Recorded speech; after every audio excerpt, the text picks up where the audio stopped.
Bienvenue dans Sans compromis, le podcast qui explore l'art de la relation à soi et à l'autre, pour apprendre à grandir ensemble. tout en restant chacun soi-même.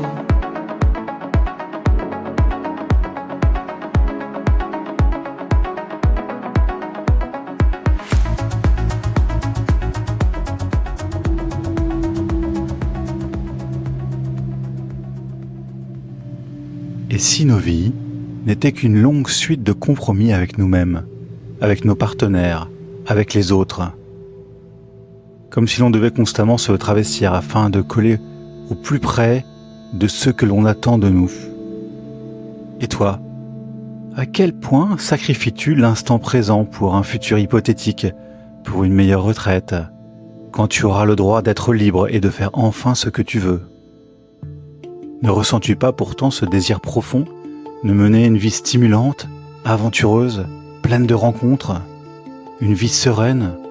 N'y a-t-il pas une étincelle au fond de toi comme une petite flamme qui grandit lorsque tu imagines une vie pour toi-même ou pour ton couple? C'est comme s'il y avait au fond de nous une balance interne qui nous tirait constamment vers un point d'équilibre situé autour du « pas si mal ». N'entends-tu pas une petite voix au fond de toi qui réclame autre chose, qui aspire à mieux, à plus grand?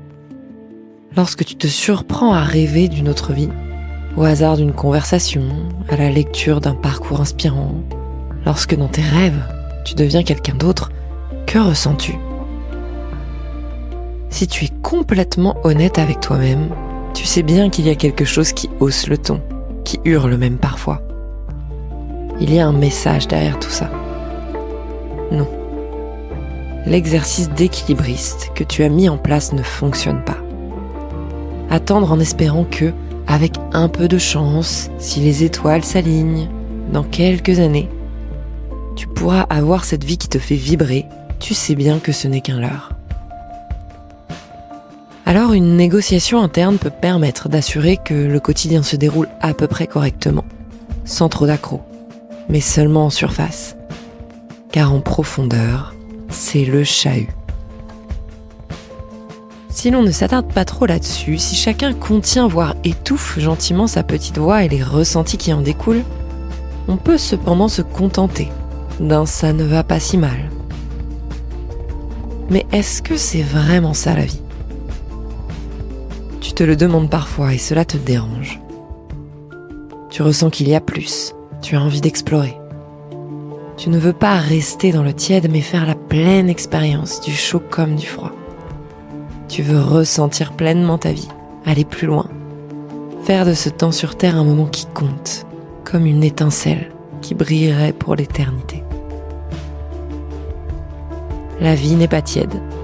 Parfois, elle nous brûle, parfois, elle nous frigorifie. C'est ce qui fait de nous des êtres profondément vivants.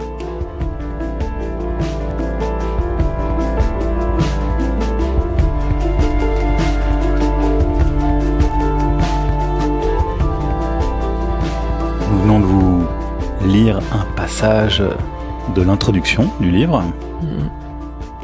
L'objectif, là, c'est d'aller un peu plus loin dans la réflexion, d'essayer de comprendre ce qu'il y a derrière ces premiers mots. C'est vraiment de repartir de l'espace dans lequel cette introduction a été écrite, d'aller puiser finalement dans des ressentis qui ont été les nôtres à un moment de nos parcours, de nos vies, d'aller déposer en fait tous ces questionnements qui passent parfois par bribes, parfois au fil d'une journée, une pensée, un ressenti qui émerge comme un flash et là de prendre le temps en fait de se plonger dans cette sensation de compromis, dans cette sensation de parfois ne pas savoir comment se diriger, comment faire de sa vie une aventure finalement. Et à nouveau, comme vous l'avez découvert dans les premiers épisodes, il y a cette forme de chaos qui est là. C'est-à-dire que dans nos vies, à un moment donné, on est confronté à cet inconfort, à quelque chose qui nous percute. Et c'est tout l'enjeu à cet endroit-là de mettre de la conscience en fait sur ce qui nous traverse, puisque pour faire de ces de ces moments où tiens, c'est quelque chose qui vient et qui repart de manière peut-être tiens quotidienne. Comment est-ce que finalement je peux aller explorer ce qui se joue derrière, hein, finalement, ce qui se dit, le message en fait derrière tout ça, hein, ce qui chuchote, ce qui parle, ce qui parfois hurle même. Qu'est-ce que ça nous raconte? Parce que c'est de là que viennent les points de départ pour finalement derrière se mettre en mouvement. Oui, parce que on pourrait se dire, et c'est notre parti pris, au moment où on ressent ces inconforts dans nos vies, quand on est en couple, quand on est dans une relation, de se dire que c'est normal, que toute relation passe par cet inconfort, et finalement de pas se poser la question pourquoi cet inconfort apparaît, et de passer à travers comme si finalement on était inconscient de cet inconfort en ayant quelque part mis un couvercle dessus et créer peu à peu quelque chose qui est de l'ordre de l'incapacité à comprendre pourquoi finalement on va d'un confort en inconfort dans ces relations, quoi. Oui, il y a aussi cette part parfois de peur en fait. Je sais que moi j'ai parfois beaucoup ressenti de pas vouloir écouter, de peur de ce que ça pourrait provoquer. Ah oui, mais si je commence à écouter, peut-être que j'envoie tout valser. Et c'est intéressant de s'autoriser finalement à la présence de ce questionnement, la présence de ces ressentis désagréables, de ce chaos parfois, pas comme quelque chose qui est le signe que rien ne va ou qu'il faut tout arrêter, tout changer, mais au contraire finalement de dire tiens, et si cette voix qui est là, j'apprends à l'écouter, j'apprends à sentir sa présence sans en avoir peur, sans doute que ça peut ouvrir en fait des portes à créer des surfaces d'ajustement beaucoup plus fluides que des grandes cassures quand on attend parfois que ça Mmh. hurle tellement que ça nous met dans des positions très très douloureuses. Ce qui est rigolo, c'est de se dire, surtout pour ceux qui ont des enfants, de se dire que, régulièrement on a les enfants qui nous font des remarques sur: «Ah, mais pourquoi tu fais pas, ce que toi entre guillemets, «tu m'imposes» et ce que tu dis», hein, que ce soit, j'en sais rien, avec la nourriture, avec, les réseaux sociaux, avec je sais pas, quelle autre distraction ou quelle autre incohérence on crée vis-à-vis d'eux, de ce qu'on leur demande de faire et ce qu'on fait nous-mêmes.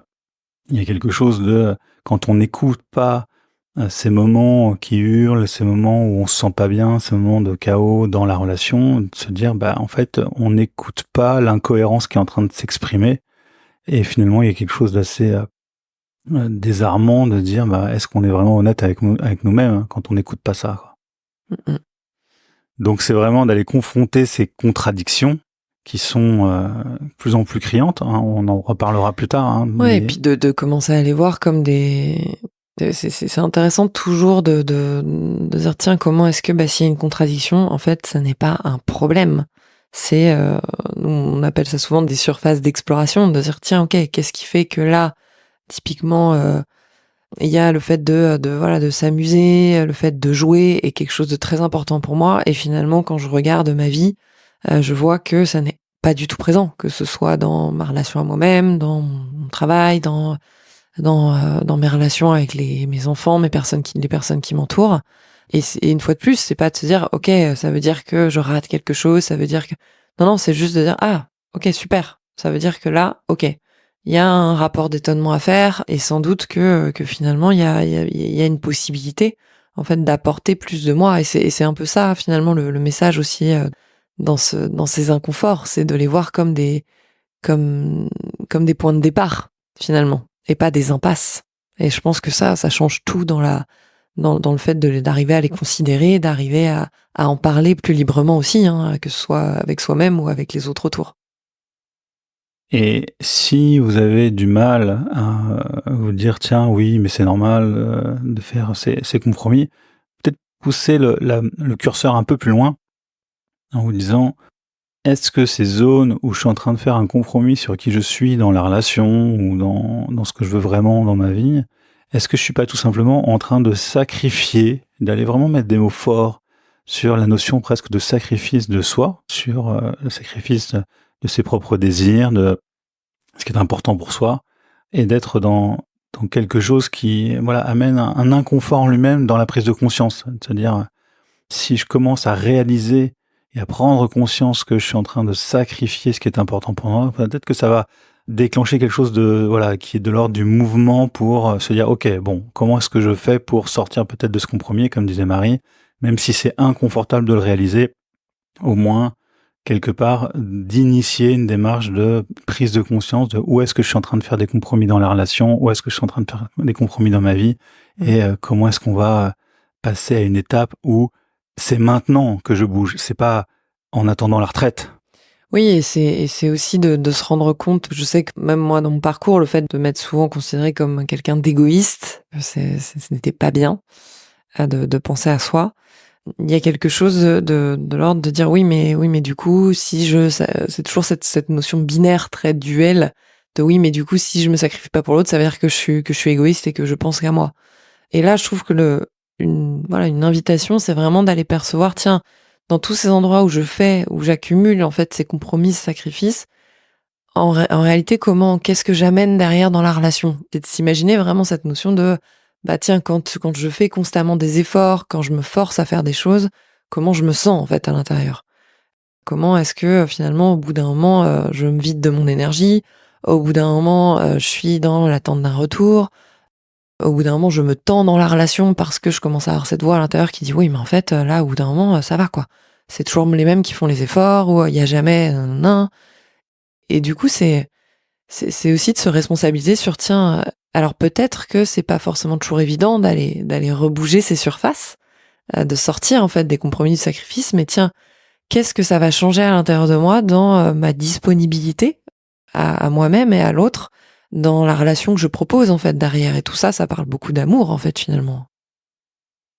Donc, la réflexion qu'on vous invite à avoir aussi, c'est pour avoir cet acte d'amour vis-à-vis de soi et vis-à-vis de l'autre, parce que on aura largement l'occasion dans ce podcast de vous en parler. C'est cette notion de donner de soi le plus juste manière possible. C'est important de se poser la question de pourquoi est-ce que je vais attendre des années que les enfants soient grands, que je sois à la retraite, que toutes les étoiles soient alignées afin de décider d'avoir une vie un peu plus cohérente avec moins de compromis, ou en tout cas des compromis qui me correspondent mieux en mieux. Donc la question vraiment, c'est pourquoi attendre? Et là-dessus, c'est intéressant de se dire qu'à la mesure où à l'intérieur, parfois, effectivement, ça crie, ça hurle, qu'il y a des incohérences, qu'il y a des compromis qui ne vont pas. C'est intéressant d'aller aussi écouter, en fait, nous, ce qu'on appelle cette flamme, en fait, d'aller écouter, en fait, cette part de soi aussi qui a envie de plus, en fait, qui a cette capacité à créer, qui a cette capacité à s'émerveiller, et qui, elle, est là, en fait, bien présente, peut-être parfois étouffée, mais en tout cas qui est bel et bien là et qui peut devenir un guide phénoménal pour entrer dans cette voie d'amour de soi et d'amour de l'autre.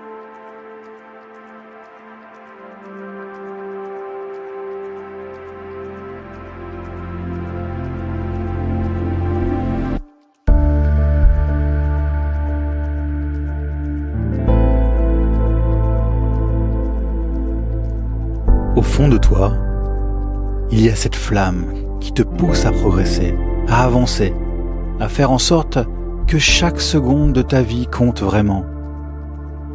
Il y a un feu intérieur qui a soif de plus, de mieux. Il te pousse plus loin, sa chaleur te fait te sentir en vie.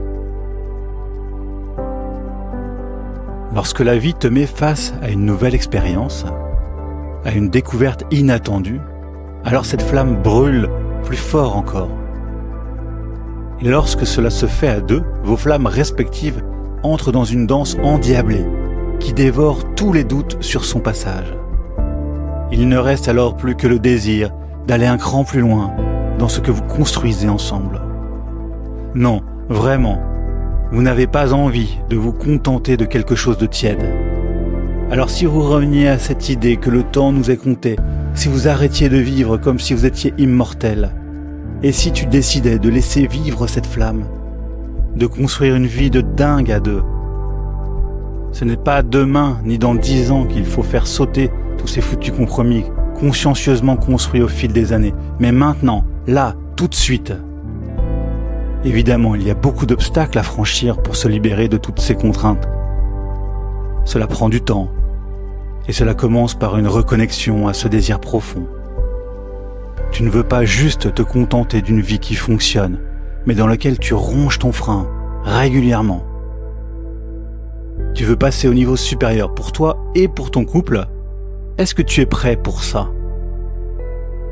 Je te souhaite de ne pas te contenter d'un couple qui fonctionne sur des compromis, mais de construire un couple qui se fait grandir, un couple complice, un couple aventureux, un couple qui rayonne, un couple qui vous inspire tous les deux.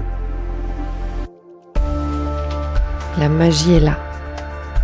Il suffit d'un de vous deux pour allumer la mèche, afin que vous partagiez cette envie de vivre plus, de changer de niveau de jeu. Et si chacun de vous pouvait enfin s'exprimer à pleine puissance? De deux êtres qui sont chacun limités intérieurement par les compromis, germera l'idée d'être vrai, d'y aller à fond pour grandir individuellement et construire votre vie ensemble.